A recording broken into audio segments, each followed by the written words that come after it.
No, sakto habang dinidiscuss natin, no, nag 8:30 na kasi, no, nag 8:30. Possible, I'm not sure ano nangyari ngayon, pero possible po merong economic data na lumabas. Kaya biglang ganyan. Guys, nag-aano pa lang kami, no, nag-video ako ha. Nag-ano pa lang kami, nagde-decide pa lang kami kung buy or sell. Biglang umangat.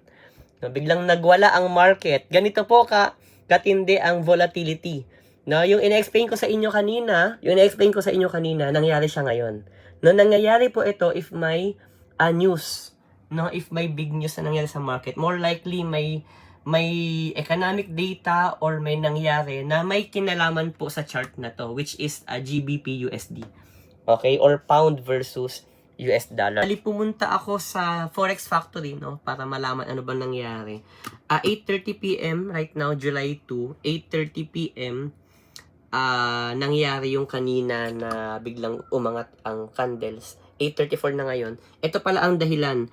Average hourly earnings, no, lumabas po ang data from US. So lahat guys ng mga major, actually lahat major pair, minor pair, pati exotic pairs, may impact to kasi US dollar ang data lumabas. No, so average hourly earnings, non-farm employment change, at saka unemployment rate, no, ayan. Ito yung mga data. This column is yung previous data, ayun may label naman sa taas. Ito yung forecast or yung consensus ng mga economist, no, pero ito yung actual, no. So meron dito mga interpretation if you wanted to read, no, tsaka yung mga other data connected sa kanila. Ayan, may interpretation dyan. And then, mga previous na information if you wanted to know more about the data. So, ganon.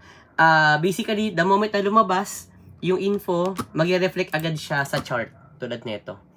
No? So, ganon ka real time sa market. Kaya sinasabi ko sa inyo last time, di ba, kagabi sa discussion natin, benefit number 5, in Forex market, you know what I know and I know what you know. Sabay-sabay nating nalalaman yung data.